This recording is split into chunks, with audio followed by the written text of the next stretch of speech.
Hi and welcome. And today we're diving into the big and very often emotional topic of performance ratings and why you won't miss them when they're gone. And I'm delighted to be joined by my partner and co-founder of Disruptive HR, Karen Moran. Hi, Karen. Hi, great to be here. My Oh, favourite topic. it is. I It always say is. Yeah, that. we do actually. But no, I think this is definitely up there, isn't it? Getting rid Yeah, of ratings, changing our approach to performance management, and I think we've all got our performance ratings horror stories, don't we? I remember, I can't remember which company it was. I think it might have been Serco.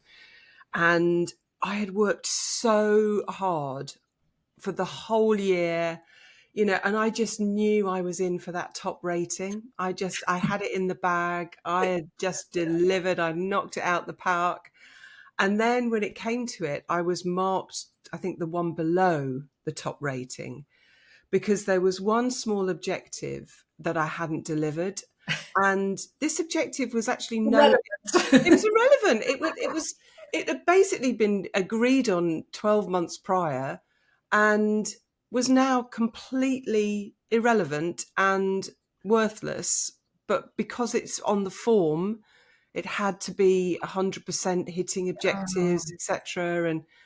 And so going from feeling motivated and pumped and really excited, I went into sort of, not a deep depression, but I felt really low coming out of there, and the conversation had been great, but the ratings kind of really annoyed me. What's yours then? What's oh, your horror story? okay. Well, mine has to be when I worked at Eversheds, and I know that they have moved on from since my days of being there, probably because I left. But I remember we had this kind of this year where we were trying to kind of raise the bar. We were talked about, we've Oh, got to yeah. raise the bar, and I think everybody was giving out ones and twos, which were the best kind of best scores, and we said we've got to stop, we've got to start making sure that we are really showing the people that are the best, and we've got to kind of start managing people's expectations that they're not as brilliant as they think they are.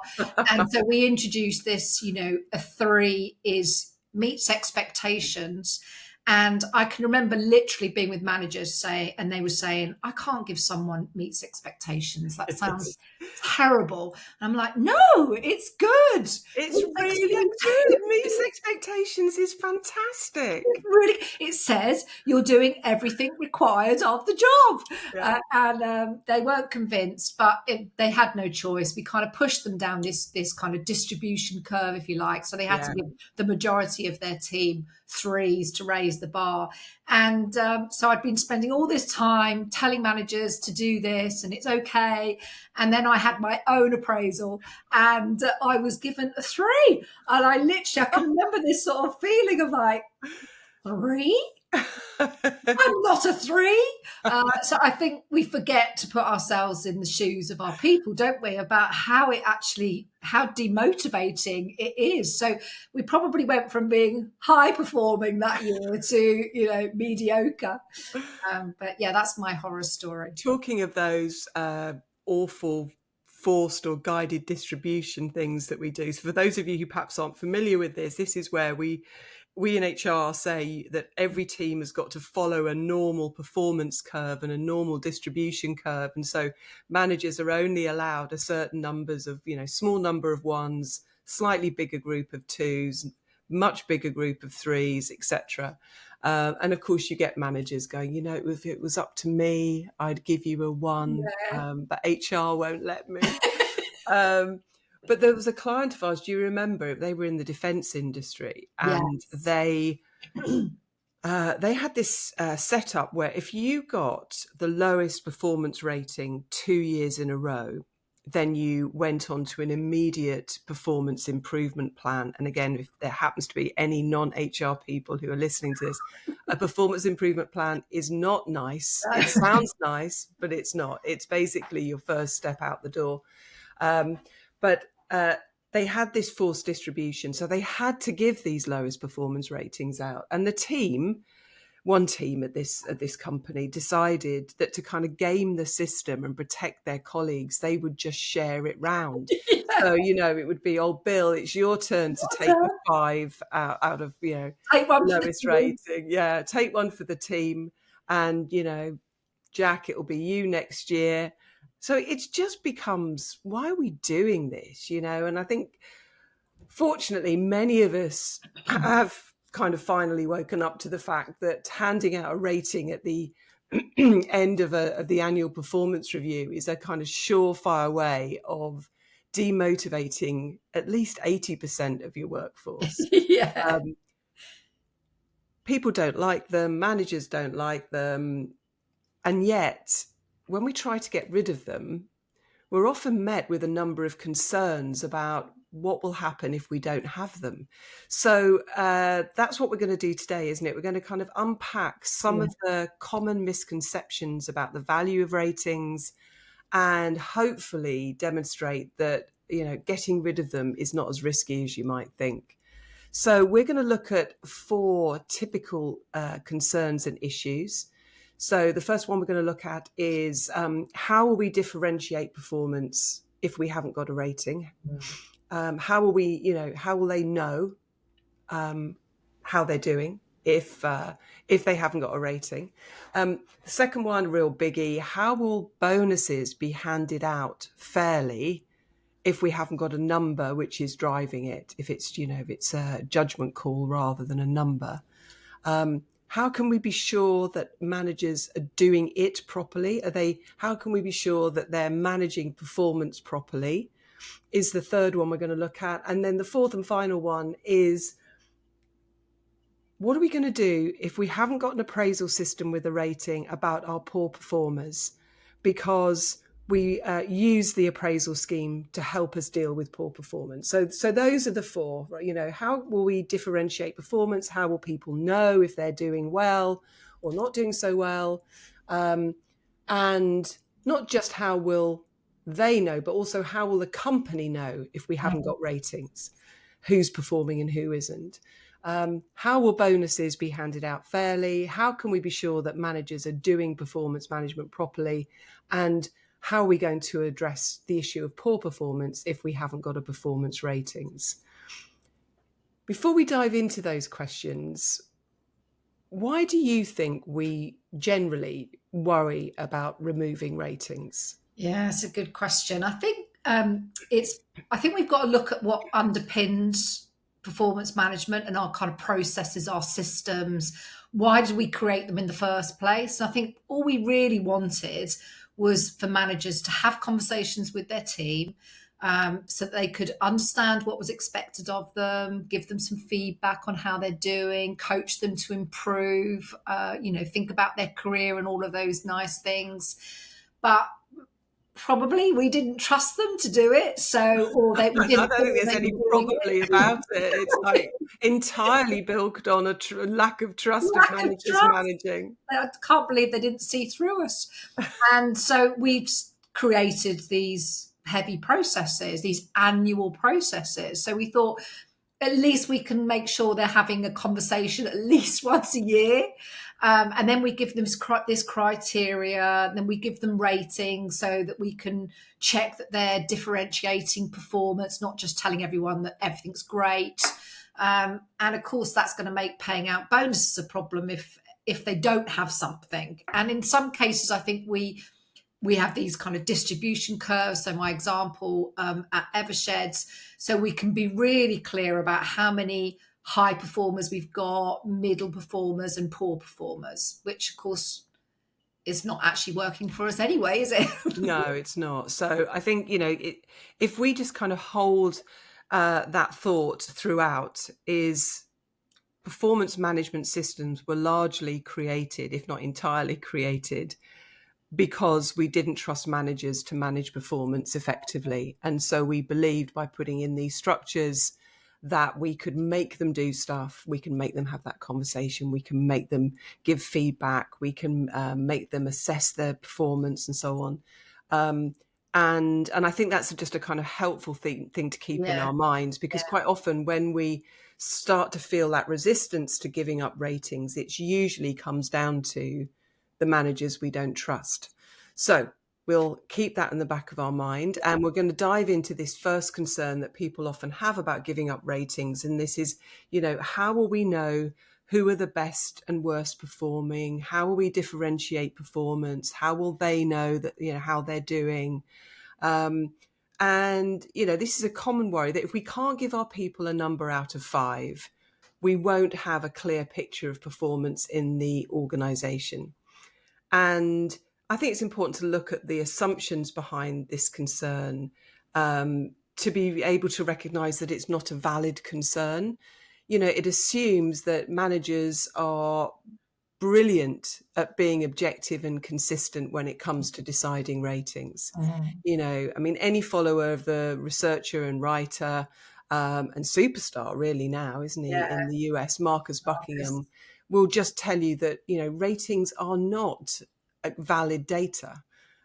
We all suffer from rater bias, not because we're bad managers, but because we're human. The ratings we give out are subjective and flawed data and fail to provide a complete picture of someone's performance over a year.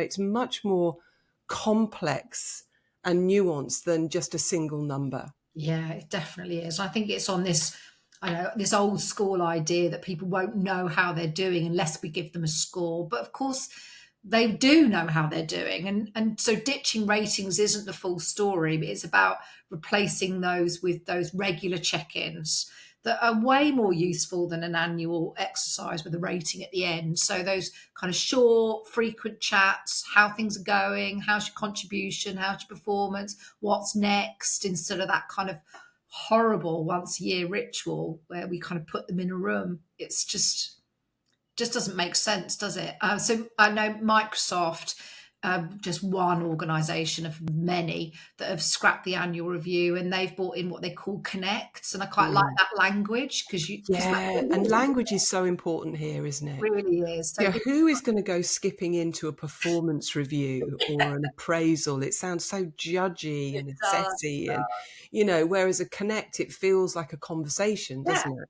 It's really good. So these are informal, ongoing conversations, no ratings, just honest chats. And they've introduced these performance journals. So they have these kind of journals where employees can make their own notes about what they've achieved or what they want to achieve, their goals. And I think and they can share it with their manager or keep it to themselves. And I love that because it's sort of much more about you. This is for you as an individual, not about us judging you. Yeah, and also linked to this concern that we've been talking about is the assumption that performance can only be differentiated by a rating, but of course it isn't.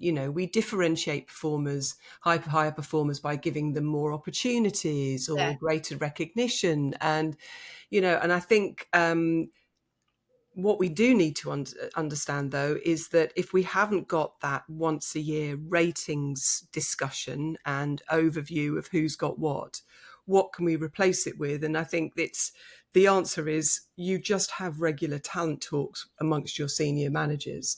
And Spotify do this really well. They hold regular talent snapshot sessions, and these are peer-led conversations where groups of managers talk about their teams. Who's ready for something new? Who's excelling? Who needs support?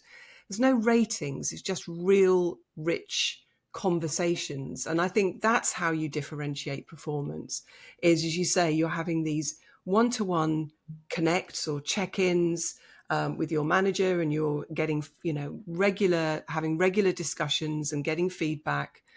But you're also then supported by managers coming together to talk about performance in their teams, talk about who's ready for a move, so that you can then promote the ones who are better. You can give them more opportunities and so on. But it's being done regularly rather than this kind of bizarre once a year ritual as you described. You can give my example now, Lucy, about when you were my manager. So Karen worked for me as in my team, and she was brilliant. Is this why you wanted me to tell? I know that isn't actually. You know that isn't. I know. She's the most modest, shy person when it comes to talking about herself. But she was brilliant. And I, thought that I'd been giving her regular great feedback throughout the year. I love that. Could do a bit more there, but that's fantastic. You've really, massive contribution. Thank you so much. And then we'd get to the end of at the end of the year, and it would be Karen's review time, and we'd go into a room, and you'd be terrified. You'd be in a real state. You'd be really agitated.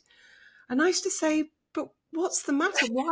Why do you think something different is going to happen to what we've been doing for the whole year? And I think it's just an artificial way of having a conversation with someone, isn't it? It's that very parent-child dynamic, where you go into a room to do it. I'm going to Everybody in the office knows that you're having it. Yeah, they're all trying to see, she's smiling. How long did that one last? It's crazy. It's just a very artificial way. Whereas actually the feedback that we've been having was on the way to a meeting, by your desk, by the water cooler. It's that kind of little feedback. So, and then this point that I made about Spotify, having leaders coming together, talking regularly about their teams, no 9-box grids, no paperwork, but just talking about, who's doing really well, who could be ready for promotion, but throughout the year, so they get better at it. So let's have a look at the second concern that we get when people are thinking about giving up ratings, and it's probably the one that we hear the most frequently, and that is, if we don't have ratings, how will we give out bonuses fairly? And obviously, if you don't have bonuses, this is not an issue for you, but many, many companies still do. And it's an individual bonus linked to your performance. And if you haven't got a number, so you're a 3 or a 2 or a 1, or you could be a statement. If you haven't got a statement rating, how will that be fair? How will that be fair? And we have this view that if a bonus is determined by a number out of 5, that it's more objective, it's less arbitrary, but it isn't, right? So if a manager is determining a rating, then the bonus payout is determined by his or her judgment. This is just as subjective as a line manager having discretion over the amount of money that that individual should get. Yeah. It's just incredible, isn't it? When you really think about it, it's so silly. Yeah. So, and I know that when we've looked at the sort of the research, what other organisations are doing, most of them who've got rid of ratings have just been really clear about giving autonomy to managers to make those pay and bonus decisions. And particularly, I think, around pay, because if it's pay around their contribution, they're going to have a much better idea about what that should be, aren't they? Because they're having regular check-ins with them. They know what they're doing.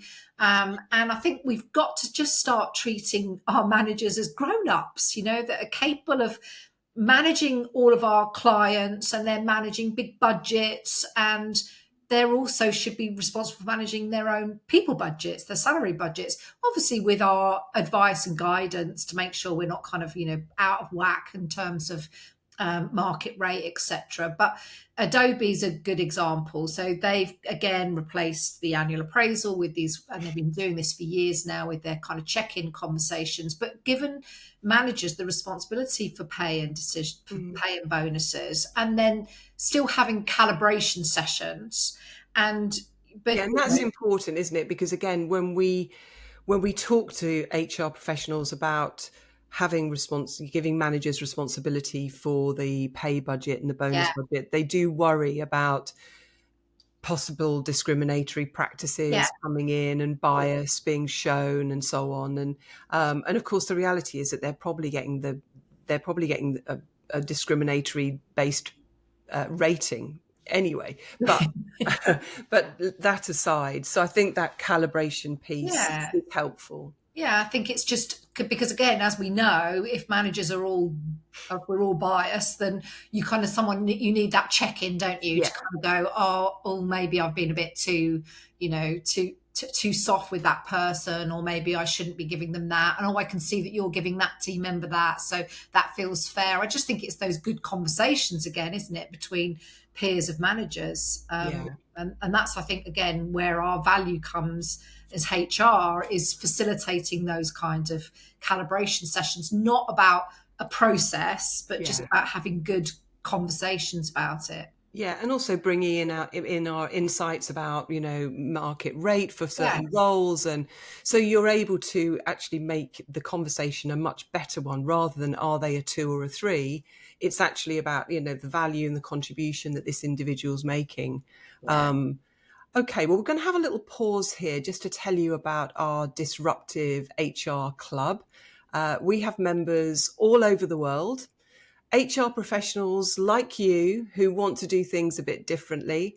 With membership of the Disruptive HR Club, you get weekly live training sessions, you've got our on-demand training programs, and tons of useful toolkits to help you make the changes in your organization. So if you're interested in checking it out, head over to our website, disruptivehr.com, and you can find out all the details there. Okay, let's move on to our third concern, which is, if we're not collecting in ratings, how are we going to know that managers are doing it properly? Oh dear, the classic HR safety net.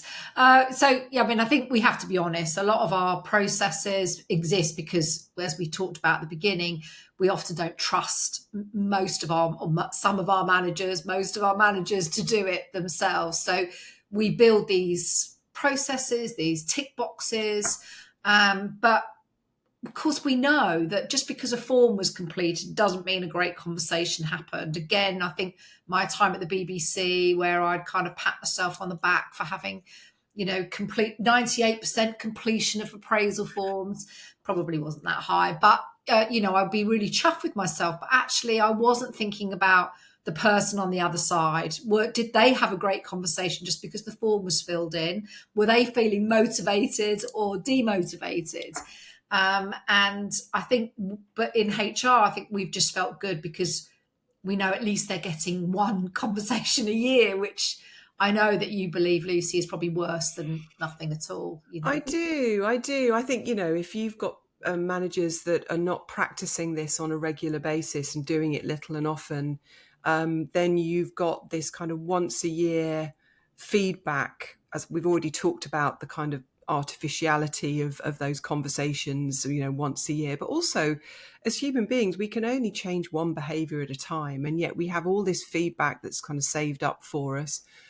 Or worse, your manager can only actually remember what you've done in the last 6 weeks. So that tends to be what they talk about, So it's, I think it's for me, it can almost be worse than nothing. Yeah. And I think if we forget about the top percent that might be the ones, we're managing to demotivate the majority of our people.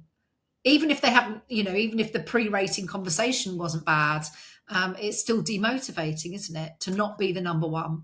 I know we said we wouldn't talk about guided distribution all the time, but there was a manager that I've been working with, and he was talking about how he was very pleased with the way he'd handled this appraisal conversation. He said, yeah, the individual was absolutely brilliant, but I knew I had to give them a 2 because I'd run out of my 1s. So I kind of toned down my feedback to make it less positive, so that when I gave him the 2, he wasn't going to be surprised. Oh, And classic. you're thinking, oh my God, this is mad. This is It mad. is crazy. Yeah, I think brilliant. I think the way that we can know whether our managers are doing it or having these regular conversations is we have to ask them. Yeah. I don't know why we think having a form is kind of like helpful for us. We need to ask our people, is your manager, are you clear about what you need to do? Are they coaching you to be better? I think not having ratings distribution curves is they just should not exist. And I think, we can do that through surveys, through focus groups, through conversations. Asking our people is the best measurement.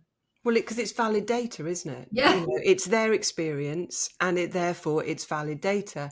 And a great example of that is Salesforce. So they use regular pulse surveys to ask employees directly how supported they feel, how their manager is helping them improve their performance. And then they publish the data internally, and we talk about this a lot, Karen, don't you know, about how it's amazing to us how leaders, managers are very comfortable with having their, operational performance, financial performance in the public, Yeah. shared widely. And yet when it comes to people performance and their role as a people leader, that that data tends to get buried, or it's just, you only get your own results. We don't see across the board where Yeah. the great managers are and where perhaps we could do better.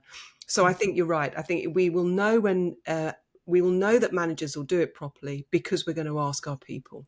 We're not going to assume that because we've got 95% completion rates of appraisal forms, that equates to great performance conversations. Yeah. So final question that sometimes comes up, but I think thankfully it's asked less often than it used to be. Yeah, definitely. And this is, well, what will we do about poor performers if we don't have ratings? Now, just to kind of take a step back, if we agree that a performance management system demotivates and doesn't actually improve performance, then what we're saying is, but we need to hang on to it to make sure that we've got the 2 or 3% of people who might be behaving badly, because we need to keep it for them. I mean, that just doesn't make sense, does it? No, it really doesn't. I think, obviously, if there is a poor performer, then we would say, of course, then you should keep notes. You should have a record. You need to know that you've got something, if something goes wrong kind of further down the line, that you've got some record of it. But let's not design the whole approach Yeah. around the lowest common denominator, make everyone record it just so that we can get to the tiny percentage that might turn bad in the future and end us up in a tribunal or And of whatever. course, we know, don't we, that it doesn't actually help in those legal situations anyway. I mean, I remember times where managers would phone me and say, right, I've had enough of this person. They are such a poor performer. They're a nightmare and I want them out of my team immediately. And I'd go scurrying over there and, all right, let's see how we can do this then. And talk to me about the issues. Oh, that is really bad. Yeah, it's been going on for a while. And right, can I have a look at the any documentation you've got to support this? And you'd pick up the appraisal form and it would say, meets expectations, thanks for another year. Yeah, they're not Come going to put it in the on. form, are they? No. I mean, you and I both worked at Eversheds, the law firm, and I remember us talking to the head of employment law there. And he was saying that in, I think it was 20 years of being an employment lawyer, that an appraisal system had never helped him win a legal case for unfair dismissal, because actually the information, and neither should it. We shouldn't be waiting all year to make a note at their appraisal that they're a poor performer. It just doesn't make any sense.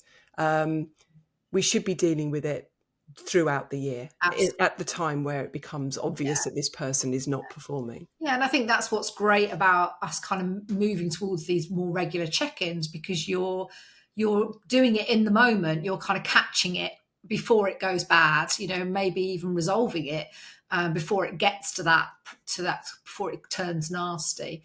And so I think we can give our managers kind of more simple, clear tools, not performance improvement plan processes, because again, we know that even though we like to say in HR, it's not it's not a formal process, but it's a process. It feels formal to the individual that it's happening to. And I think it's Athena. I've seen that they're doing this kind of color coded feedback, which is for poor performers, but really for HR to help managers understand what they need to do, what kind of conversation they might need to have with their person who's the poor performer. So they have this yellow, it means, it's, maybe they've done something wrong or something's gone bad, but it's not critical and it's actually probably a good learning experience, all good.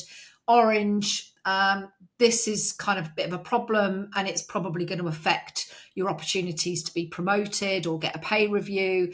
And then red is like, this is serious. And if we don't see change, then, you're going to get fired. And I think that, again, those sorts of tools help managers kind of be ready for, right, what kind of message am I going to have to give this person? Is it a yellow? Is it an orange? Or is it a red? I kind of quite like that it's sort of a simple tool for managers. Yeah, I really like it as well because, as you and I have both experienced, managers think that they're being clear about the severity of the situation. But, when we've gone in to do the mop up and you've got a very happy individual sitting there thinking they're about to get promoted or they're going to invest in their training, and you think, well, I'm not sure what you've heard, but it definitely wasn't what the manager thought that they were saying to you. And so actually using some of these simple visual and verbal cues, I think, can be very, very powerful. Yeah. Okay, well, let's start to wrap things up. There are consequences to giving up ratings. Absolutely. For example, we've got to be able to explain and get support for an approach that isn't as clear cut or clinical as an annual appraisal. We also in HR, we have to refocus our efforts away from ensuring compliance with a system and refocus our efforts onto coaching managers to have better conversations. Yeah. But dropping ratings will help build better performance and higher motivations because the conversations will be better as a result. And that higher performance is kind of why we introduced ratings in the first place, isn't it? Yeah. So we really hope you've enjoyed this podcast. Don't forget to subscribe so you don't miss an episode. And if you've liked it, do let us know. Bye for now. Bye. Thanks for watching. To get more videos like this, make sure you subscribe and turn on notifications.